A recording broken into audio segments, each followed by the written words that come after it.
Good morning, afternoon, evening, ladies and gentlemen. I'm George Moss here at allpointstv.com, and we are coming to you one day before the national holiday, July the 4th. And I know you have some great things planned with family and friends, and you're going to be outside. Let's say you're going to be out back. You're not going to Australia. You're just going to be out back in your backyard. and barbecuing, and I hope celebrating the right holiday because... You know, the New York Times, John, did you hear about this? The New York Times, you know, we're getting ready for the 4th of July, right? And we've been celebrating this since, the holiday is July the 4th, 1776. So the New York Times, you would think we would have learned what the holiday is about. The New York Times printed a full-page ad on the Constitution of the United States. They didn't even know. This is the New York Times. You know, the ones out here trying to harangue Donald Trump. And they didn't even know that what they're celebrating, if you want to celebrate that, you got to wait until September the 17th. Well, their heart's in the right place. It's something yeah, the heart's in the right place over here. It's something American-like, you know. I mean, it's not the Magna Carta or something, or God's capital or something. But yeah, I mean, they tried. I mean, I'll give them a kudo for that. John, the heart's. Yeah, you're right about that though. The heart is in the right place. It's over here on the left side. Yeah, Barack Obama seemed to forget that. They never cease to amaze me in terms of getting everything upside down and inside out. We're going to talk. Today is the day before the nation's birthday. I think the birthday is July the 4th, 1776, and this is the only holiday that we celebrate on the date of the holiday. The rest of it, I think, if I'm not mistaken, we do it on the Monday. You know of any other holiday, John, that we do a celebration on the day of the holiday, or do we all put them on Mondays now? I don't know. I think it's the only one. I think this is the only one. Yeah, I think it's the only one. I think Veterans Day. We know that November the 11th. We have a Memorial Day. These are secular holidays. I don't think you can change Christmas, or the kids get mad unless we put Christmas on Monday. And they can't predict when they get their toys. They might have a problem with that. But the holidays are pretty much celebrated on Monday. You know, Monday, Labor Day, and so on.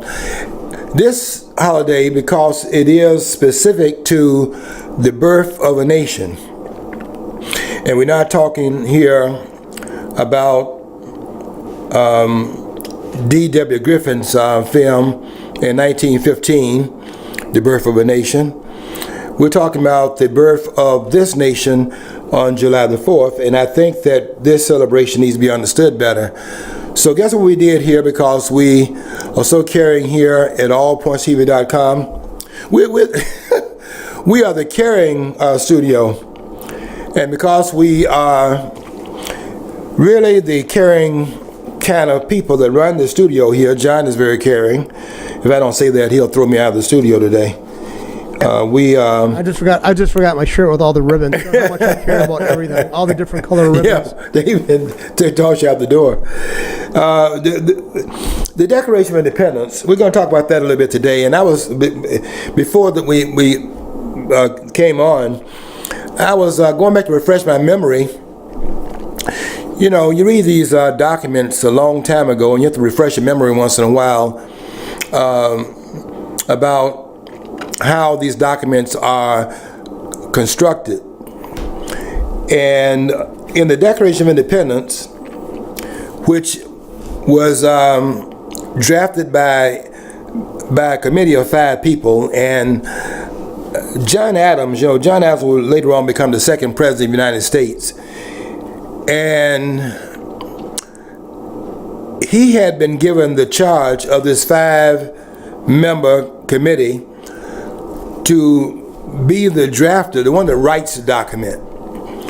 And I think he would have written it except for one thing, and that is a person that was more prescient in terms of having a scholarly background was better at writing than John Adams was, and so John Adams, who had an ego, by the way, not that he couldn't bring it under control in this case, but in some other cases later on, when he gets more power, we see that he's not willing to bend as much. But in this particular case here, he saw that Thomas Jefferson was a much better writer than he was, and therefore he was going to yield to let Jefferson take the lead in writing the document, and they, as a committee, 5 members on the committee, would in fact submit it to the larger body for their validation. And this document, because it is a Declaration of Independence, puts all the ones who are signatories to the document in jeopardy, because if this experiment, if they do not prevail, then all of them are in harm's way. And in fact, when you say the Declaration of Independence, you're talking about these framers, and they're not necessarily the same framers in the framing of the Constitution, but the Constitution is framed based upon this document. So the document drawn up in 1776 is a forerunner, and from that it grandfathered in then the Constitution of the United States, which would be drawn up 11 years later, starting on June 25th, 1787. Don't even check on these dates. Don't even think about that. I'm saving you some time. They met in Philadelphia to draft the Constitution. That's for the New York Times.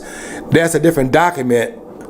Those of you that are in this, that are over this failing newspaper, and that will be something we can celebrate on the 17th, because it was there from June 25th in Philadelphia in this one room, drafting something the world had never seen before, a document that was going to ascribe to the government its own powers and limit the powers would have by the enumeration of those powers.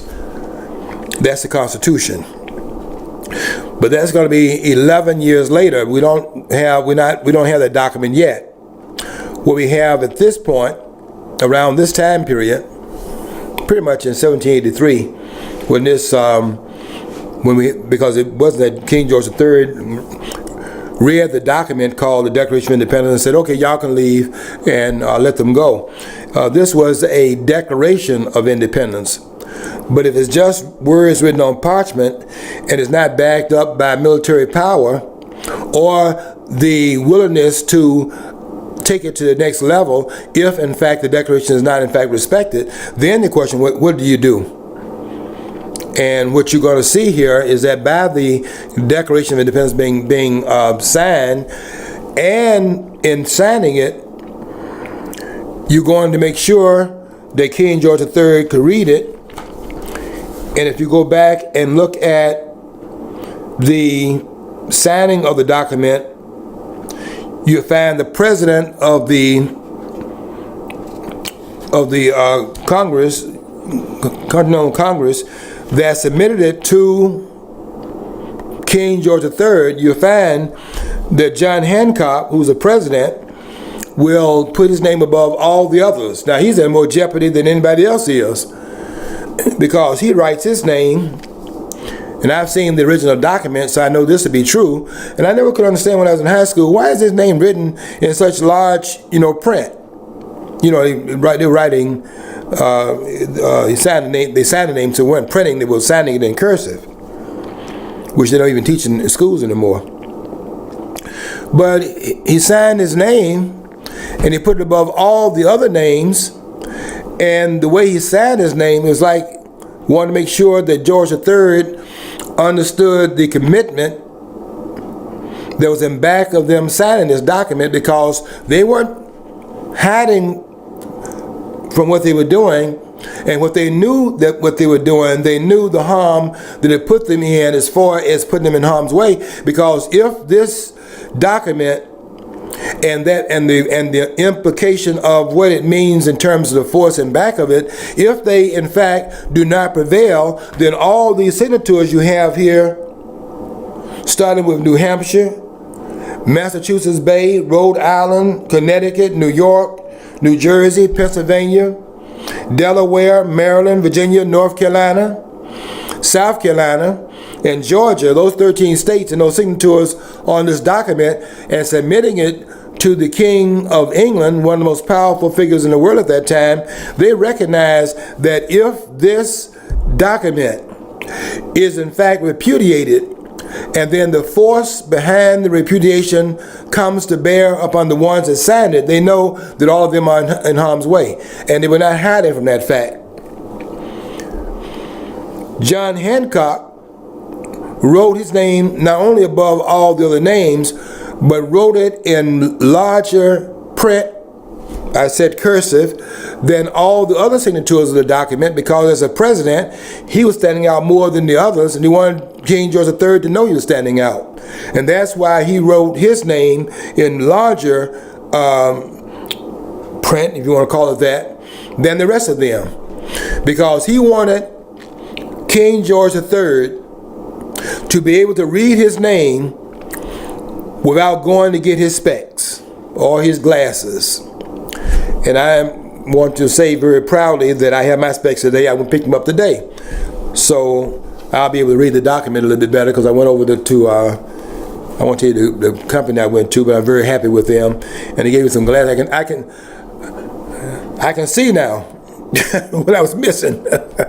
I got some new glasses today, and I'm going to use my glasses. The first thing I'm going to do with these glasses is I'm going to read some parts of the Declaration of Independence today, because tomorrow is the nation's birthday, and I want people to know what we are celebrating on that day, because some are as confused as the New York Times. New York Times think we're celebrating the Constitution tomorrow, and some people think they're just celebrating, chicken, barbecue chicken. And I don't want to leave out the main thing that's barbecued in this day, because I just went to the store and there are no ribs left, so I know what that's about. Every rib in the in Bob Evans Farm, I don't know if they have serve many ribs, but there were no ribs left, because I know it's getting ready to happen tomorrow. But that's not what the day is about. The day is about the celebration of the nation's birthday, and this experiment that jumped off on July the 4th, 1776. And really the date, quite frankly, was, if you want to get to the heart and soul of it, is really July the 2nd, July 2. But in terms of the bureaucracy and things of that sort, 2 days later, this is when the issuance would have been made official. But they pretty much had drafted the document on the 2nd of July. 2 days later, it is now put in front of the world for the world to see.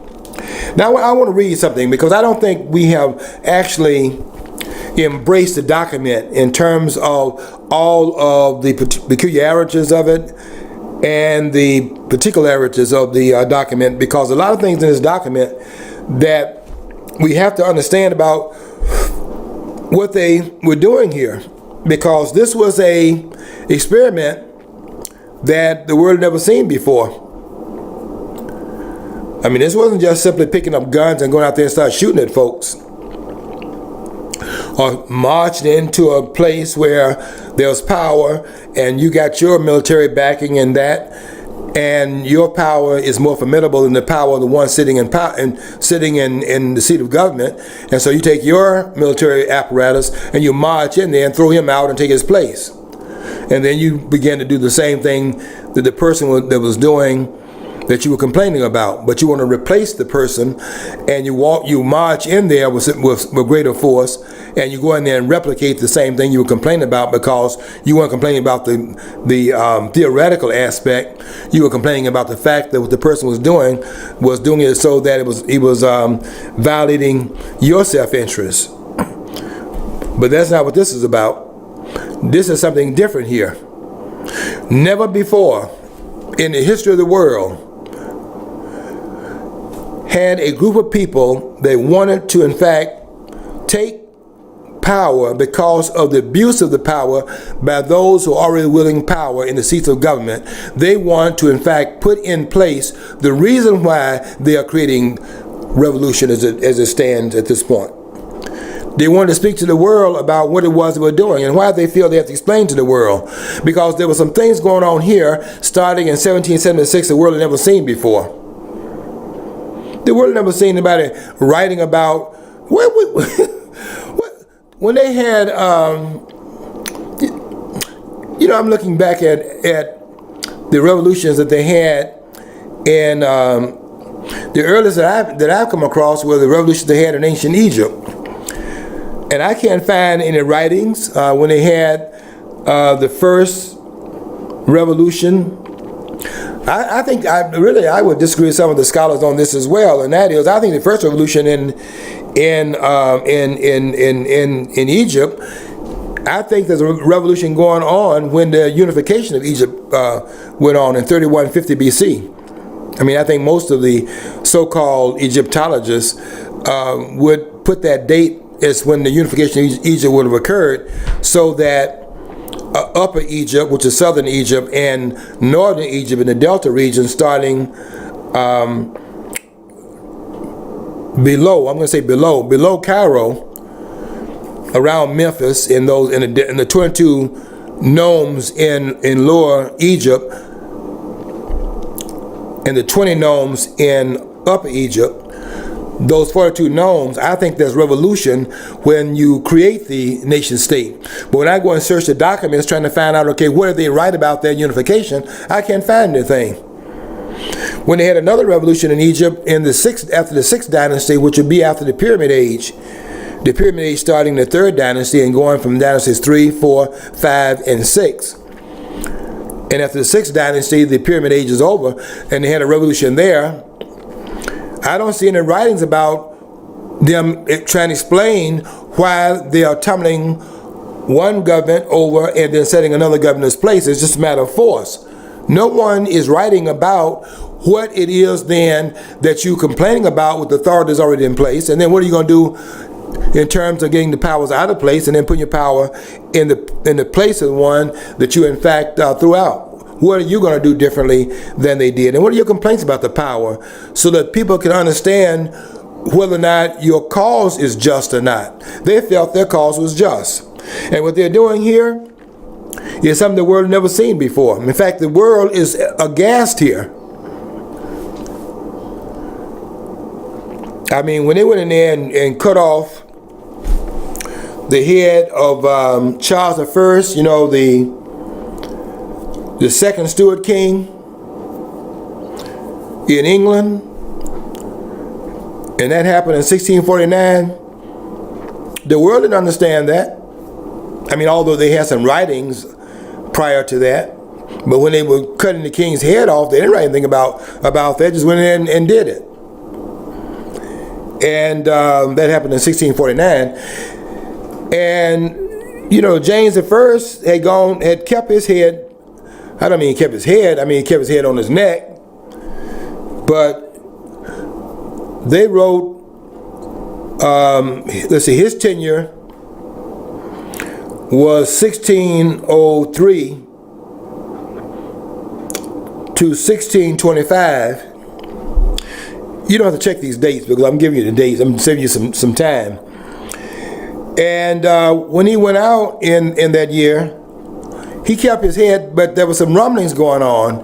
And then when Charles I came in 1625, those rumblings came into petitioning the king, the second Stuart king.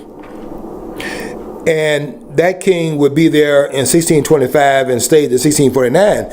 But because he did not take the Petition of Rights in 1628 seriously, then the rumblings turned into an explosion, and that's why England did what a lot of y'all are talking about you want to do to this president, Kathy Griffin and these kinds of people that are out of their minds.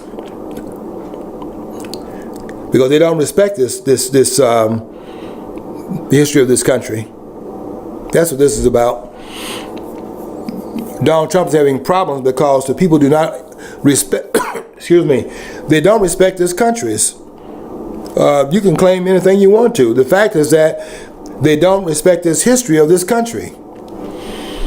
But what they put in motion starting in 1776, if that were respected, and then later on, 11 years later, what they put in place in terms of putting a grounding point in law of what they started in 1776, because this experiment is ongoing as they're beginning to refine it, what it is that this revolution means.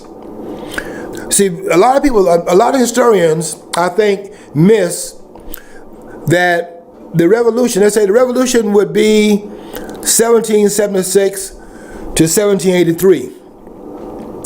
And that may sound, right, because most of what sounds right in history is through repetition of the event. But I don't think that's right based upon the dynamic. It's just I make the same point in some forum. Nobody's going to accept it, but that's okay with me. I'm going to continue to try to rewrite some of the history of this country, because I think a lot of it needs to be rewritten. It's just like me saying that Reconstruction in the country, people talk about it starting in 1863, some say 1865. So if you say 1865, they say then it lasted 12 years.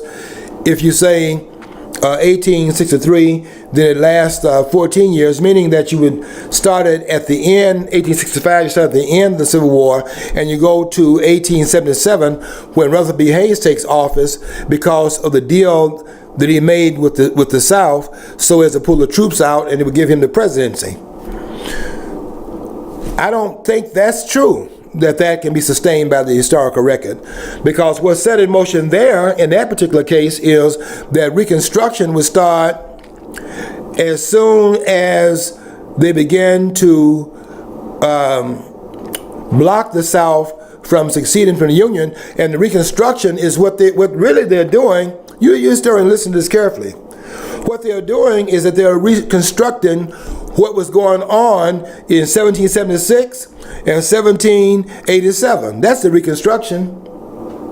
They're reconstructing what the founders put in place, and they're putting something else in place. I wonder if people understand that. You historians, I wonder if you understand that. This is an overhaul of what is happening back in this time period. That's what's being reconstructed. I wonder if somebody going to run with this. And they're reconstructing the fundamentals that were put in place by the framers, and they put some other things in this place that's not fundamental based on what they did back in this time period. That's why I'm not an admirer of Abraham Lincoln. I don't have any admiration for Abraham Lincoln. Abraham Lincoln overthrew this experiment. In fact, Abraham Lincoln overthrew this country and put this idea to save the Union is not true. Abraham Lincoln destroyed the Union, and he put another Union in its place. I'm not talking about what happened in 1861. I'm talking about what happened, let me read it again to you, July the 4th, 1776. That's what I'm talking about. And I'm also talking about what's put in place as a result of this 11 years later in terms of the meeting in Philadelphia on June the 25th, 1787. And they recognized that what they had put in place prior to that with the Articles of Confederation, they found out that doesn't work, because by them being so paranoid about having a strong central authority, they saw the abuses of it. They wanted, therefore, not to make that mistake in terms of what they set up, and they did not want to have, under the Articles of Confederation, a strong central government that would, in fact, be so all-powerful and all-encompassing that it would do the same oppression they had gotten rid of, and they didn't want to do that. And it took them 11 years to continue to work on it. It wasn't helicoptered in. It was them continuing to study, continuing to refine their ideas. And when he finally got to Philadelphia, I mean, look at how much time there was between the Declaration of Independence and the founding of the Constitution. In between that, there was the Articles of Confederation, and what they were doing is that they are putting things in place and then watching how it operated, and that which was not operative, they went there, what the call was to go there to refine it, to in fact alter it, and to make the adjustments in it. That was a call to go to Philadelphia. But in getting there, they found out they could not refine the document because it was too flawed. It would be better, because the experiment wasn't working, it would be better to then start all over again. Now, I wonder if that has any credence to anything we're doing right now. Because what we have right now in place, this is not working anymore.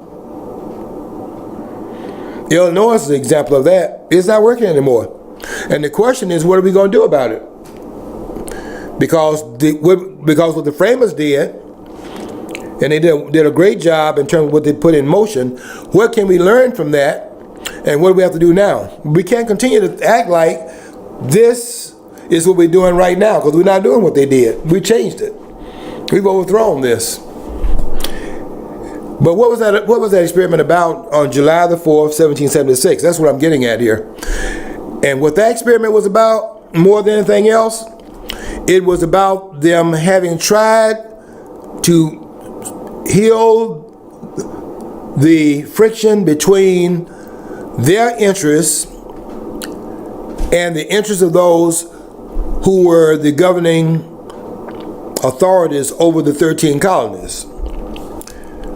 And that was the first thing they tried to do. How do you reconcile these differences and these different interests, because they're not on the same land space? So some interests over there across the pond, as they call it, across the Atlantic Ocean, and there are some interests over here on this side of the Atlantic Ocean, and the twain of the two does not in fact necessarily meet. The interests are not necessarily congruent. And so therefore, in writing it, here's the first thing that Thomas Jefferson said. When in the course of human events, it becomes necessary for one people to dissolve the political bands which have connected them with another. One people. Meaning that because they are one people, sometimes in the course of events, those events that are tumbling down through the ages might cause friction. And when that friction is caused, what the first paragraph is saying, that sometimes one people, that is, the people that were once together on all accords, and they were trying to make this separateness, territorial separateness work, but going down the corridors of history, you find out that there are interests here and their interests there. So he says then, when in the course of human events it becomes necessary for one people to dissolve the political bands which have connected them with another, connecting them here to the one people there. We're one people, but sometimes human events cause the need for separation, and to assume among the powers of the earth the separate and equal station to which the laws of nature and the nature of God's in which the laws of nature and of nature's God entitle them, a decent respect to the opinions of mankind requires that they should declare the causes which impel them to the separation. A decent respect for humankind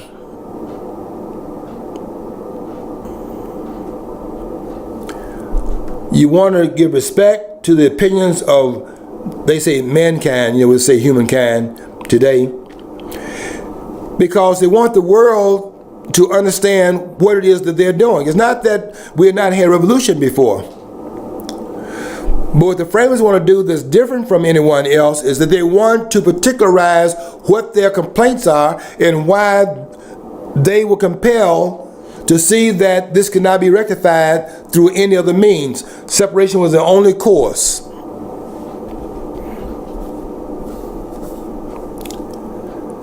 This is incredible. When I'll be out there in my backyard tomorrow, but when I'm out there, I'll be honest with you, I'll be out there celebrating these founders. Because here's one thing to go and, how you put your footprint in the same footprints of those who went before you. It's quite a different thing to take something from the past and then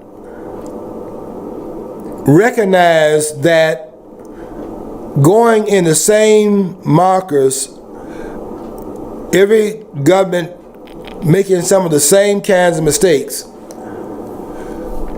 not trying to make it clear as an instruction piece, as a lesson to others, because your own interest is involved. What they're doing is that they're not just simply doing that which is in their own interest, they're also trying to teach the world something about it. Listen to that very carefully. When they say a decent respect of the opinions of mankind, humankind today, requires that they should declare the causes which impel them to the separation. I mean, that's major. They want to explain what it is they're doing. And they need to explain it because the world has never seen anybody trying to explain why it is. Don't you have a gun? Wouldn't that explain it? You got a bigger gun than that guy got. You got more soldiers out here than he got. Wouldn't that explain it? No, that's not going to explain it to them. They want to say, what are the reasons for it? Why is it that one people that have been together starting in 1607, if you take the founding of Jamestown, and Jamestown is named after James I, a Stuart king that came in 1603. It's James's town over here. Jamestown, Virginia. And then you have Charleston. Charleston would be named after Charles I, who was the king from 1625 to 1649. James I's successor. And so you see what the king is doing. They're saying this is theirs. At least I give them credit for this, because the politicians do not want to claim that they own everything. They own everything. They don't want to claim that because they want people to believe that somehow there is this independence that we have. We don't have any independence. The people have come back. King George III has come back in full force. And everything in this country is owned by them. You can just forget about that. I was listening on the way to the studio where they were talking about they want to tax the rich. And I know all of you applauding because you don't have any money, just like I don't have any money. So you applaud these thieves. We're going to tax the rich in order to pay for the tax cuts we give it to everybody else. So isn't that just wonderful? They're going to steal the money from the persons who had the entrepreneurial wherewithal to go out and make more money than anyone else, and because they were successful in what they did, these thieves want to take what they produce and put it in their hands and distribute it to other people that did not do the work to earn the income, and people want to applaud these thieves. Give me a break. You got to wake up in this country. If you want to pay for that, I'm trying to be nice here because, this day before July the 4th. So can I say this without anybody getting mad? You start with a T. Thugs. I'd like to know is when people, the liberals, the progressives say the rich don't pay their fair share, that you can never get them to admit or tell you, state a number, a percentage of what they consider to be fair. Right. I mean, it's like whatever their needs are. So you're basically putting everybody who earns a certain income, now the parents of everybody else, Yeah. are supposed to pay for and be responsible. Then they're saying, well, we don't want encroachment on our freedoms. Well, if I'm going to be paying for something, I'm going to put impositions on you. So if I was wealthy, if I was, why can't, I don't understand that they think they want freedom, but they want the people they're vilifying to keep on supporting them. Well, guess what? They have a negative effect. The people who are supplying the jobs, who are creating the wealth, and who create the movements towards that, they're going to do like Ayn Rand suggested in that book, they call it the strike, Atlas Shrugged. Walk away from their positions. There's not going to be no job creation and no developments of anything, no innovation on all levels, on all areas. So what are they going to do? I mean, they keep on advocating for this stuff. I think I don't want the progressives to say they're going to be, this is all horrific, and so what we got now, so we're going to be catapulted back into time. We're sitting around there at a village square, sitting there with bare naked, or maybe wearing loincloths if they allow us to have that, because we don't want anybody else to be considered bad because they don't have two loincloths, so they're going to take one from you to give to somebody else. And roasting, we have to roast vegetables because to keep their paradigm going, you can't hurt animals. So, and we're going to be basically going, and we're going to have a real short lifespan, higher infant mortality rate, nothing developed. I mean, we can't use the stuff we developed. We got to jettison all that so we can have this equality. Everybody's sitting there scratching themselves in public square trying to keep warm around that fire. That's what I see. Yeah, you made a number of excellent points, John. One of the things we can say in summation is that this is not about benevolence. This idea that they're going to give a tax break. If these persons were not, hoodlums, they're thugs. Using the power of the state to take and confiscate somebody else's wealth. But another thing is too, though, thieves. Well, the same people who go around talking about how bad the tax code is are the ones who have been in power long enough. A lot of them are the ones who helped write this tax code. Okay, address that. Yeah. Another thing is too, the rich aren't paying their fair share. Well, if you actually look at it, what if 57% of the population in this country don't pay a federal income tax? 57%. Yeah, and they're, John, they don't ever want to talk about. Well, you said earlier, they don't want to talk about what their fair share would be because they don't want the numbers to get out there. Because if the numbers get out there, that will show you that they're lying. Because the top 1% are paying 38% of the taxes in the country, federal taxes. The top 5% paying between 58 and 60. 5% of the population paying between 58 and 60% of the federal taxes, and then the top 10% paying about 70% of the taxes. So then you take that, and then you say, okay, 10% paying approximately 70% of the taxes. 10%. 7 times their percentage in the population, they're paying 70% of the taxes. 10% of the people are. Another thing is too, everybody said, well, when the U.S. government, right up to the 1970s, right before Reagan got into power, the taxation rate for the federal income tax rate for people making a great income was pretty high. It was like 60, 70%. And they said, well, we had all the things in the Met and all this. Well, the thing is, we also kept on increasing federal programs and what we demanded from the taxpayer. Yeah. And then we got to hit with the reality. You make a great point. The car manufacturers, for example, because I'm fully aware of this, I've seen it happen. They didn't have a product that people were buying in the 70s. They went to the Japanese vehicles because of the economy of gas economical reasons. And they went to the people who were employed in the shops, the factories. A lot of their family members, their own, bought these foreign cars. So guess what? Then you see cars, and then UAW try to respond by saying, you can't park your car in our UAW parking lot if it's a foreign-made product, and then all this stuff. But I mean, basically, the people who are working with making wages from these factories were buying imported stuff, not just cars, but other things, stereo equipment, TVs, whatever. Basically, now taken away from the American worker, they're all supposed to be tied through the solidarity to connect it together. They actually, everybody wants to say it's one group of people that they're responsible. Everybody wanted more. Everybody wanted more. If they had a house, now these people wanted a house up north. Now they got a car, they want a car and a truck for going up to that house up north. They wanted to have a snowmobile. They wanted to have a snowmobile for everybody in the family, including the dog and cat, okay? Everybody had it, and then they were taking all their wages, and now they weren't buying it outright. They were make payments. So that was taken away from them because they willingly gave that up for that. And then they didn't save money. They didn't invest. They had this aversion to be considered the wealthy class, so they didn't invest. Even a minuscule return on investment would be better what they're having just with their pension and Social Security to live on. But now it's everybody else's fault because they overspent during the time, their working time. And now they want the government to pick up the slack for that. Yeah. It's the government, the people.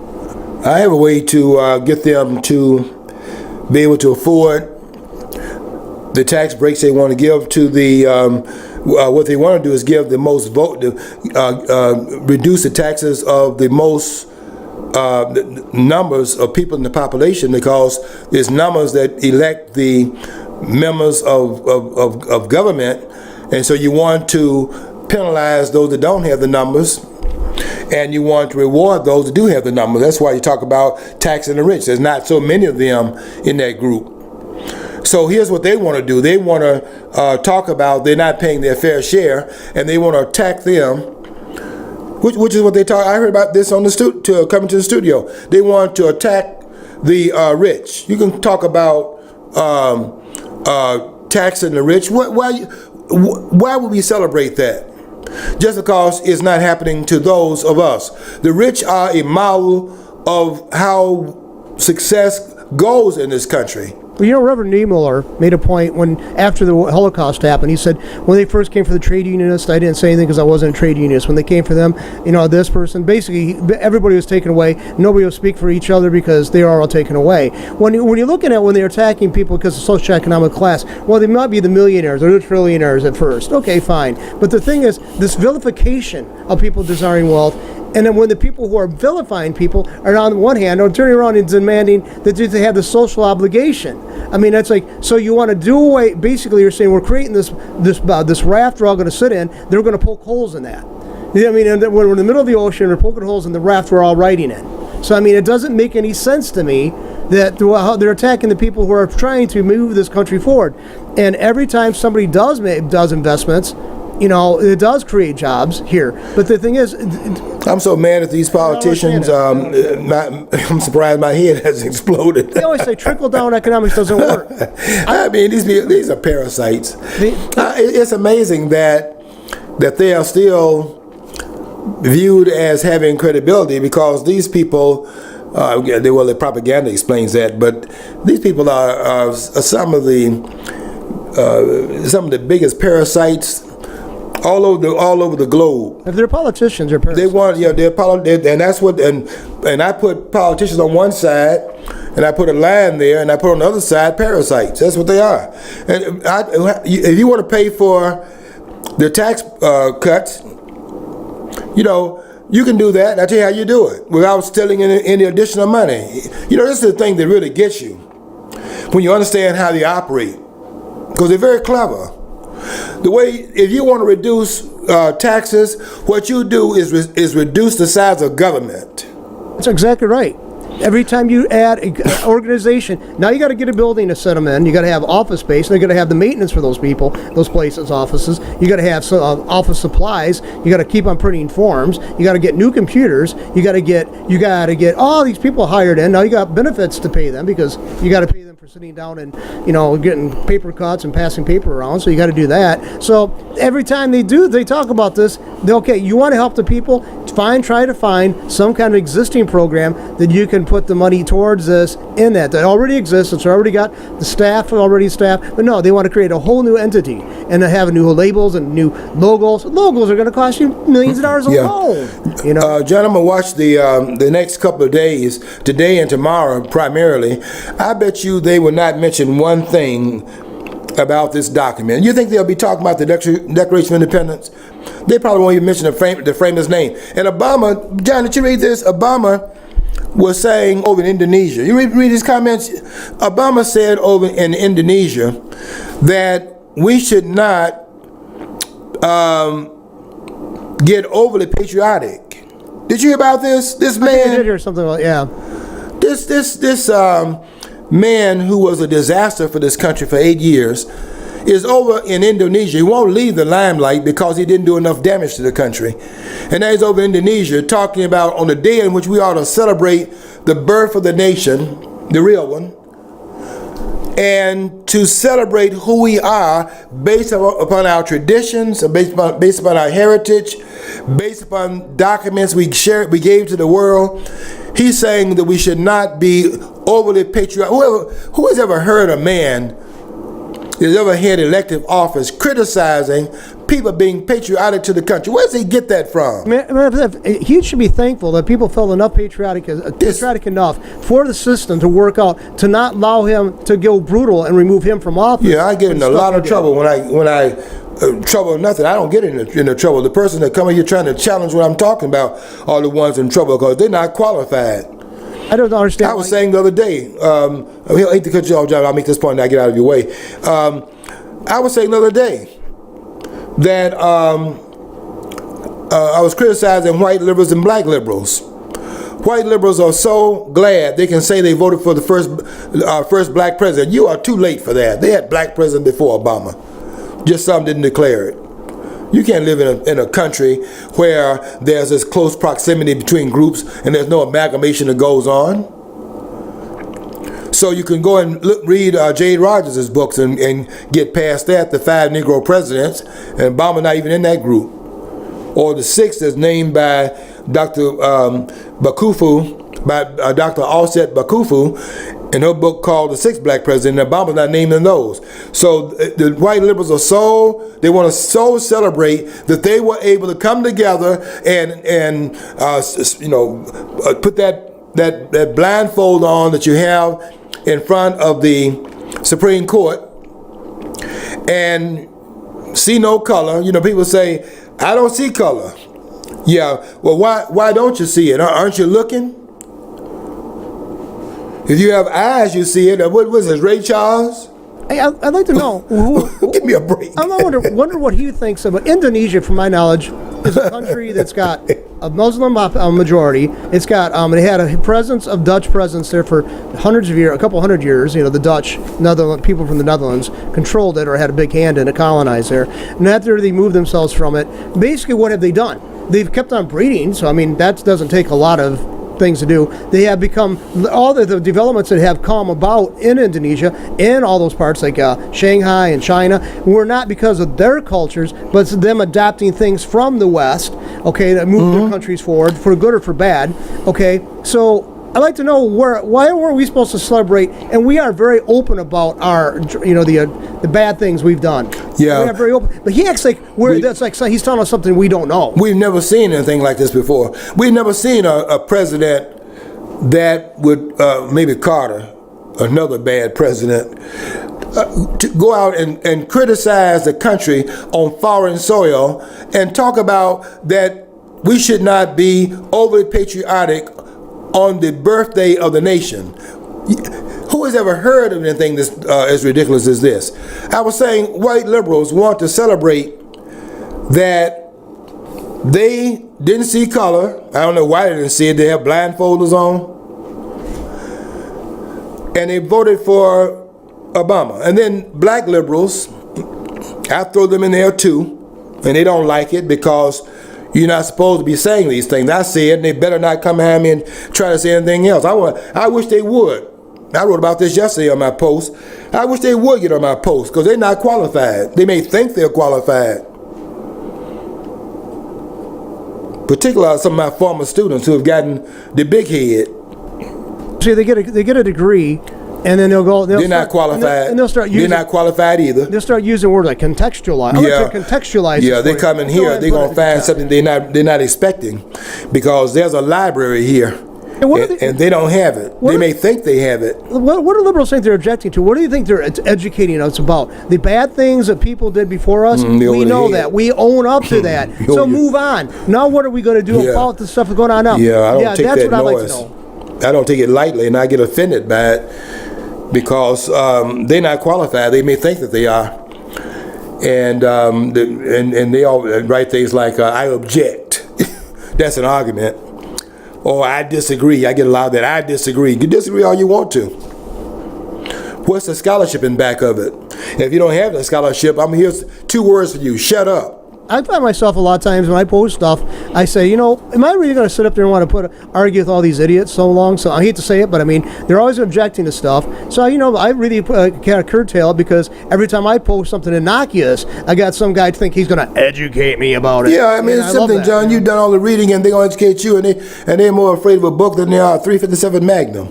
And a shotgun and an AK-47 all together. They're more afraid of the book than they are all these weapons aimed against them, because they don't read anything.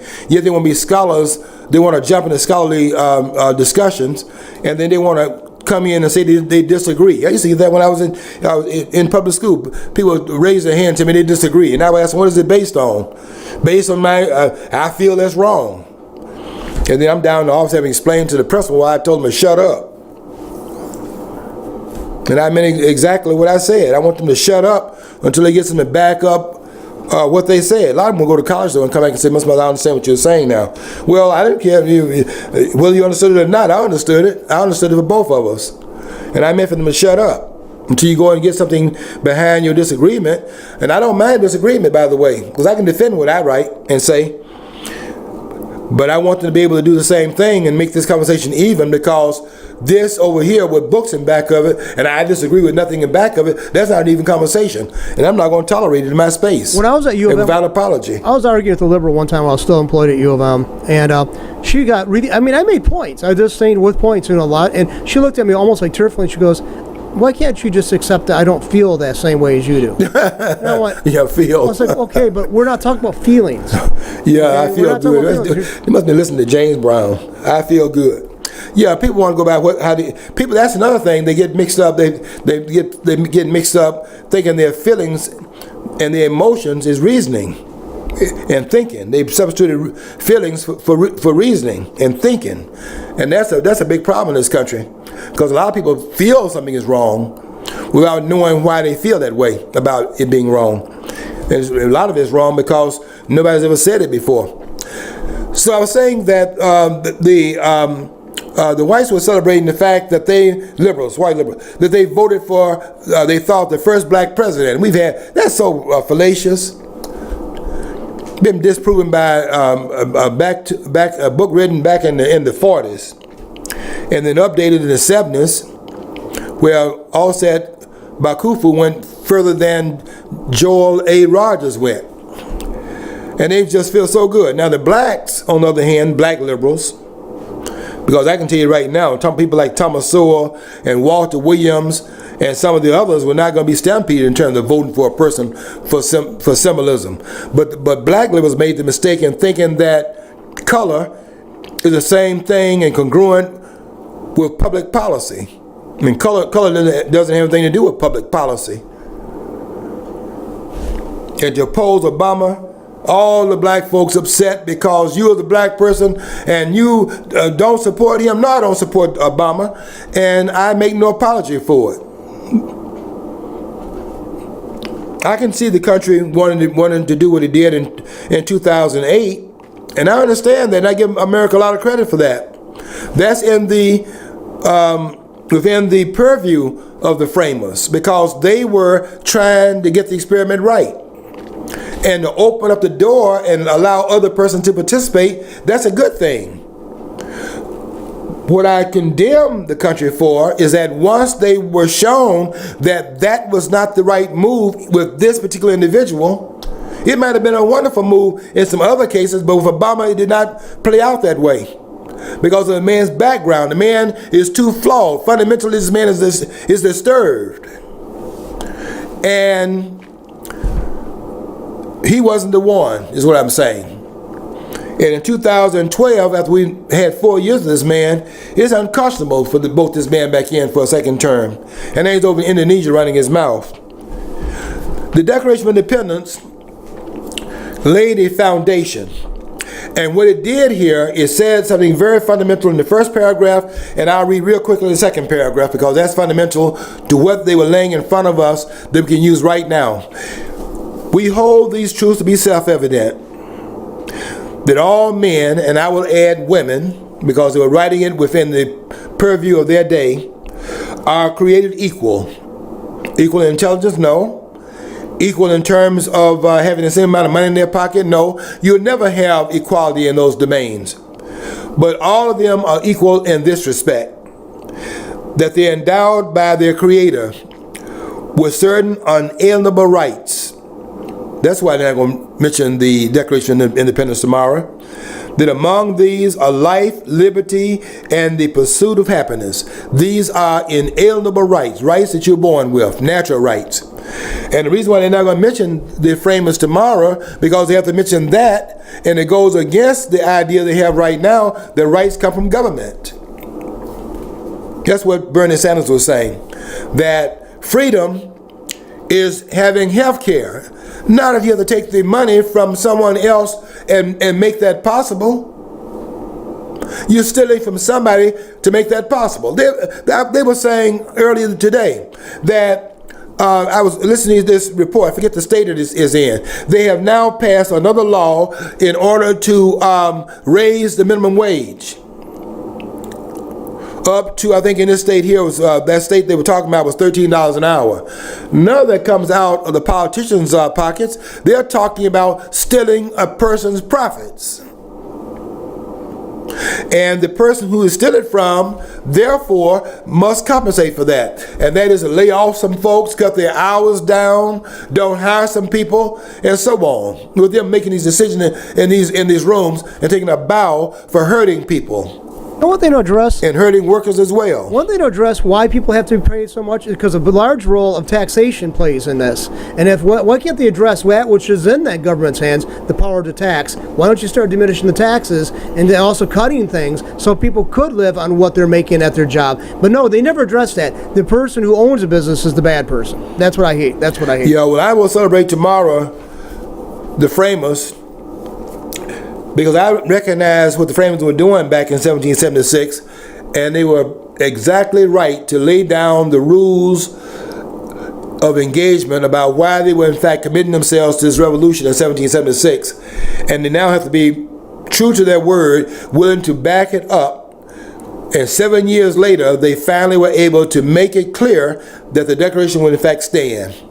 And we are celebrating that tomorrow, and I'll be remembering the framers, and I'll be celebrating the independence of this nation. Let's keep the country free and celebrate the nation tomorrow, and we then work toward making sure the country remains as free as it is at this point in time and pass this freedom on to our children. Okay, until next week, I want you to follow your dream, because if you don't follow your dream, you will never know what's on the other side of the rainbow.